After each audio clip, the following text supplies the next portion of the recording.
Alhamdulillahilladzi bini'matihi tatimmus shalihat wa bifadlihi tatanazalul khairat wal barakat wa bitaufiqihi tatahaqqal maqasid wal ghayat.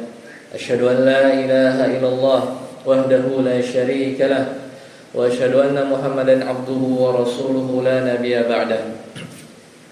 Qala Allah ta'ala fil Qur'anil Karim, a'udzu billahi minasy syaithanir rajim.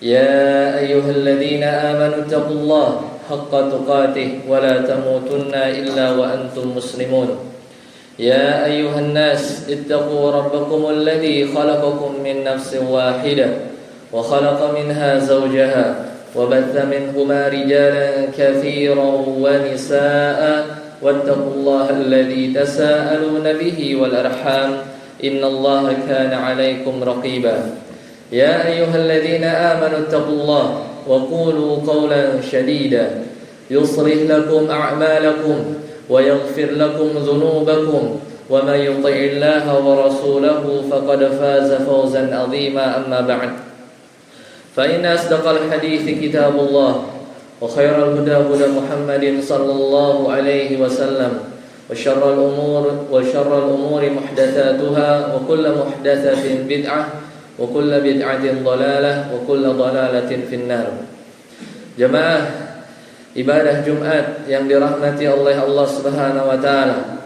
Yang pertama dan yang paling utama, marilah kita bersyukur kepada Allah Subhanahu wa taala.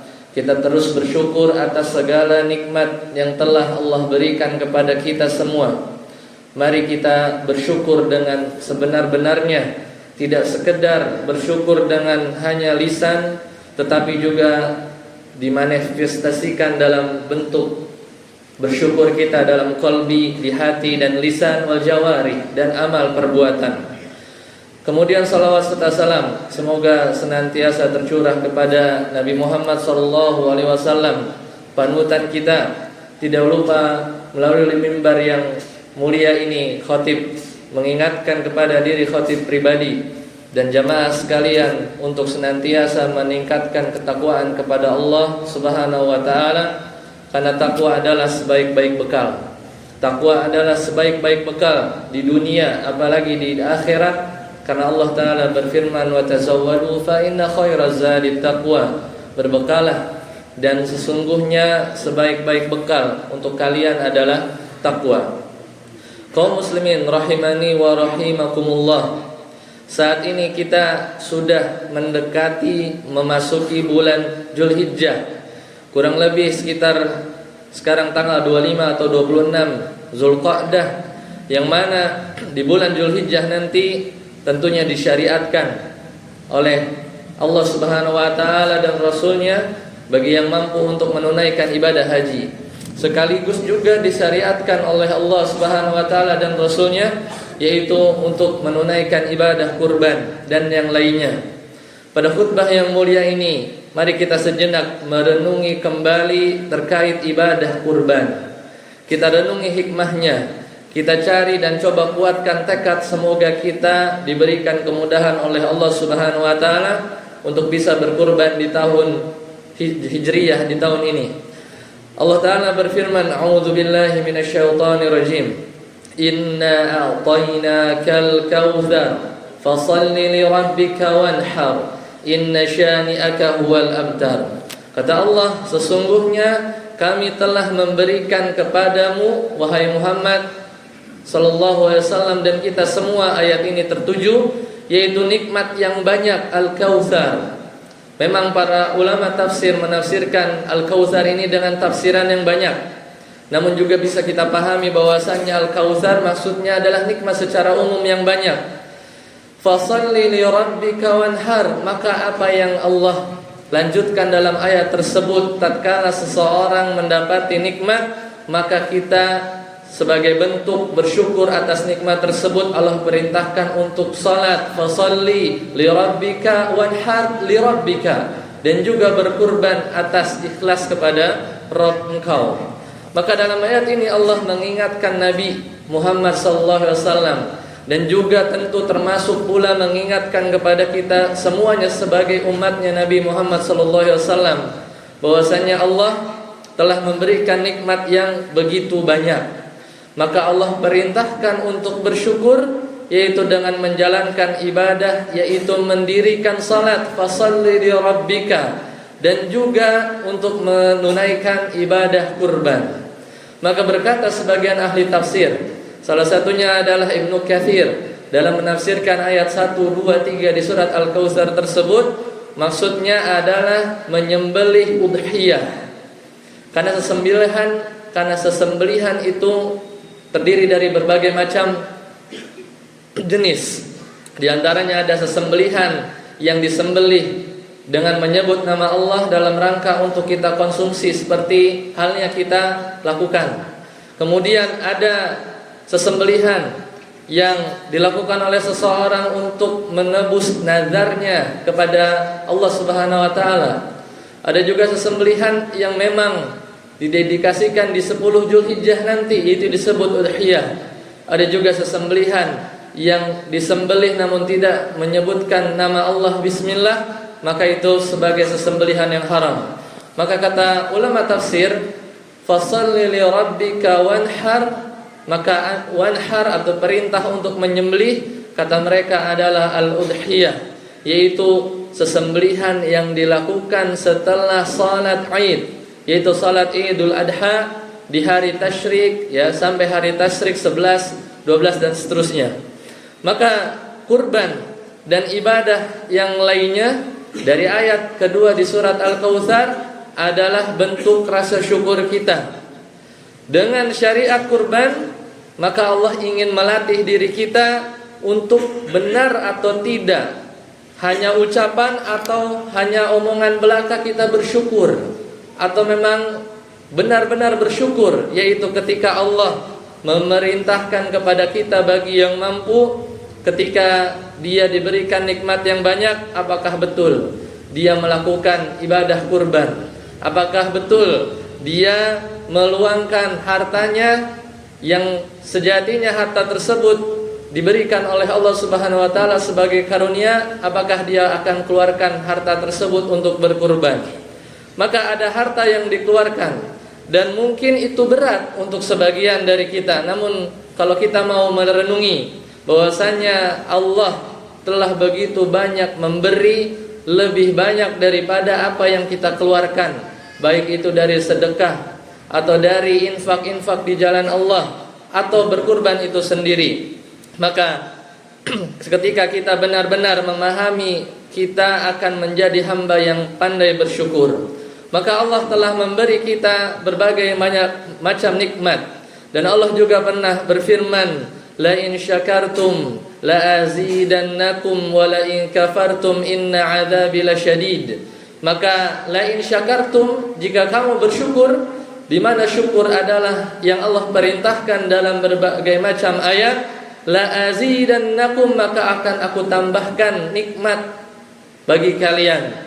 Namun sebaliknya, wala in kafartum, jika kalian kufur, pelit, bakhil, tidak mau mengeluarkan harta yang sejatinya dia dapatkan karena Allah Ta'ala juga, inna adzabi lasyadid, maka kata Allah, sesungguhnya azabku lasyadid, benar-benar sangat pedih.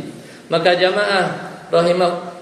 jamaah sidang Jumat yang berbahagia rahimani wa rahimakumullah, nikmat Allah yang Allah berikan kepada kita sungguh tidak terhitung. Maka ketika kita diminta untuk menghitung, maka manusia, bahkan Allah tegaskan, tidak bisa menghitung jumlahnya secara pasti. Maka di antara yang bisa kita lakukan, jika kita mampu untuk berkurban, maka jangan tahan harta tersebut di bank-bank kita, di rekening-rekening kita, maka keluarkanlah untuk berkurban. Dan jangan pelit ketika memang kita memiliki harta yang lebih, maka kita beli hewan kurban yang terbaik. Kita membeli hewan kurban sesuai kemampuan, dan kita menjalankan sunnah yang kata para ulama fikih bahwasanya hukum dari berkurban di 10 Zulhijjah nanti bagi yang mampu adalah sunnah muakkadah. Dan juga itu senada dengan yang disampaikan oleh Majelis Tarjih di Muhammadiyah bahwasanya hukumnya adalah sunnah muakkadah juga. Jangan sampai kita bakhil atas karunia Allah yang Allah berikan kepada kita. Maka sudah banyak kita dengar kisah-kisah di luar sana di mana ada seseorang yang ekonominya pas-pasan, kerjanya serabutan namun rutin setiap tahun untuk berkurban. Namun di sisi lain ada orang yang ekonominya baik, lebih baik dari orang yang pertama tadi, namun dia mampu untuk membeli, namun Allah tidak gerakkan hatinya untuk membeli 1 ekor hewan kurban pun. Nauzubillahi min dzalik. Maka jangan sampai kita menjadi seperti orang yang kedua tadi. Hati-hati bahwasanya kufur dengan nikmat Allah sebagaimana tadi disampaikan di surat Ibrahim ayat 7, inna wala in kafartum inna adzabi lasyadid. Jangan sampai kita menjadi bagian orang yang kufur terhadap nikmat yang begitu banyak Allah berikan kepada kita. Jemaah rahimani wa rahimakumullah. Kurban adalah ibadah yang agung, yang sangat ditekankan. Yang tadi khatib sampaikan hukumnya minimal sunnah muakkadah. Bahkan sebagian ulama ahli fikih sampai-sampai ada yang berpendapat bahwasannya hukumnya wajib. Seperti Al-Imam Ar-Rabi'ah, Al-Layth bin Sa'ad, Al-Awazi, Al-Thawri. Maka mereka berpendapat bahwasannya hukum berkurban di Zulhijjah nanti adalah wajib. Namun yang rajih menurut pendapat tarjih sebagaimana tadi disampaikan, hukumnya adalah minimal sunnah muakkadah, dan ini adalah pendapat jumhur. Maka dalam hadis yang diriwayatkan oleh sahabat yang mulia yaitu Abu Hurairah radhiyallahu taala anhu bahwasanya Rasulullah SAW bersabda, man kana lahu sa'atan, siapa orang yang dia sa'ah, dia punya kemampuan, dia punya harta, walam yudhi fala yaqrabanna musallana. Namun ketika dia mampu, walam yudhi, dan dia enggak mau berudhiyah, itu berkurban, maka kata Nabi apa? Fala yaqrabanna musallana, maka jangan dekat-dekat dengan masjid kami atau tempat salat kami. Sebagian pendapat ahli fikih menyebutkan bahwasanya enggak usah ikut salat Id atau enggak usah ikut salat bersama kami, yaitu bagi orang man kana lahu sa'ah, bagi orang yang punya kemampuan, walam yudhi, namun dia enggak mau berudhiyah, dia enggak mau menyembelih hewan kurban, fala yaqrabanna musallana, maka jangan dekat-dekat ke tempat salat kami. Ini adalah hadis yang diriwayatkan oleh Imam Ibnu Majah, dan hadis ini sahih dibawakan oleh Imam Abu Hurairah radhiyallahu taala anhu tadi, menunjukkan bahwasannya sampai-sampai ada ancaman dari Rasulullah SAW bagi orang yang mampu namun dia tidak mau berkurban. Semoga Allah mudahkan bagi diri kita ke semua untuk bagi yang mampu untuk digerakkan hatinya.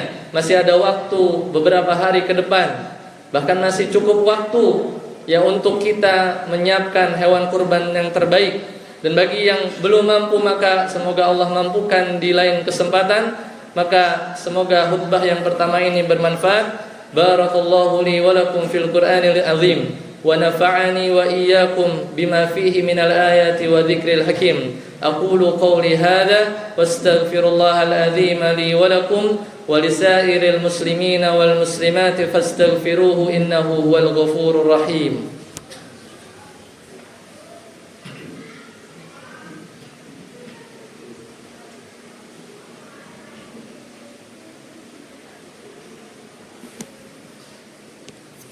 Innal hamdalillah nahmaduhu wa nasta'inuhu wa nastaghfiruh wa na'udzu billahi min sururi anfusina wa min sayyiati a'malina. May yahdihillahu fala mudilla lahu wa may yudlil fala hadiya lahu. Asyhadu an la ilaha illallah wahdahu la syarika lahu وأشهد أن محمدا عبده ورسوله لا نبي بعده. Jemaah ibadah Jumat rahimani wa rahimakumullah. Allah mensyariatkan kurban bukan karena Allah butuh terhadap daging atau darah dari hewan tersebut, namun Allah ingin menguji ketakwaan dari seseorang yang diperintahkan untuk bersyukur atas nikmat Allah tersebut. Kata Allah Ta'ala, la yanalullahu luhumuha, daging-daging unta dan darahnya itu, wala dima'uha walaki yanaluhu taqwa minkum, maka daging-daging unta dan darah-darahnya itu sesekali tidak dapat mencapai keridhaan Allah, tetapi ketakwaan dari kamulah yang akan mencapai Allah tersebut. Di surat Al-Hajj ayat ke-37. Maka dari ayat tersebut kita memahami bahwasanya berkurban adalah ajang membuktikan takwa kita kepada Allah. Sebagian orang mungkin merasa saya sudah bertakwa, saya sudah beriman, namun ketika benar-benar diuji kenyataannya jauh dari apa yang dia ucapkan. Karena kecintaan yang berlebih terhadap harta, dia pelit, dia bakhil, dia khawatir akan masa depan, dia serba takut kekurangan, padahal dia nyatanya mampu, yang seharusnya dia bisa keluarkan barang sedikit untuk berkurban, namun hatinya merasa berat untuk mengeluarkan harta tersebut karena cintanya yang begitu besar terhadap dunia, maka tidak sampai tergerak hatinya untuk berkurban, apalagi berbagi dengan sesama. Maka di saat orang lain dengan mudahnya berkurban, bahkan tadi sebagian banyak kisah yang membuktikan bahwasanya orang yang mungkin ekonominya pas-pasan bisa rutin berkurban tiap tahun, namun disinilah ketakwaan seseorang itu dipertanyakan. Kalau kita termasuk orang-orang yang diberi kelonggaran harta oleh Allah, maka marilah kita berusaha untuk berkurban. Demikian khutbah yang bisa saya sampaikan. Semoga sekali lagi Allah mudahkan diri kita untuk bisa bersyukur, bertakwa dan membuktikan ketakwaannya tersebut, yaitu dalam ibadah yang sebentar lagi kita akan memasukinya, yaitu ibadah kurban. Dan semoga Allah mampukan kita bagi seorang yang belum mampu untuk naik haji dan menyempurnakan rukun Islam yang kelima. Mari kita tutup khutbah dengan kita menundukkan pandangan, kita berdoa kepada Allah Subhanahu wa taala dengan salawat dan doa kepada Allah Tabaraka wa ta'ala. Innallaha wa malaikatahu yusalluna 'alan nabi. Ya ayyuhalladzina amanu sallu 'alaihi wa sallimu taslima. Allahumma shalli 'ala Muhammad wa 'ala ali Muhammad kama shallaita 'ala Ibrahim wa 'ala ali Ibrahim innaka Hamidum Majid. Wa barik 'ala Muhammad wa 'ala ali Muhammad kama barakta 'ala Ibrahim wa 'ala ali Ibrahim innaka Hamidum Majid. Allahumma ighfir lil muslimina wal muslimat والمؤمنين والمؤمنات الأحياء منهم والأموات إنك سميع قريب مجيب الدعوات ربنا اغفر لنا ولإخواننا الذين سبقونا بالإيمان ولا تجعلنا في قلوبنا غلا للذين آمنوا ربنا إنك رؤوف رحيم ربنا ظلمنا أنفسنا وإن لم تغفر لنا وترحمنا لنكونن من الخاسرين ربنا آتنا في الدنيا حسنة وفي الآخرة حسنة وقنا عذاب النار وصلى الله على نبينا محمد وآخر دعوانا أن الحمد لله رب العالمين. عباد الله إن الله يأمر بالعدل والإحسان وإيتاء ذي القربى وينهى عن الفحشاء والمنكر والبغي يعظكم لعلكم تذكرون ولذكر الله أكبر. أقيموا الصلاة. الله أكبر.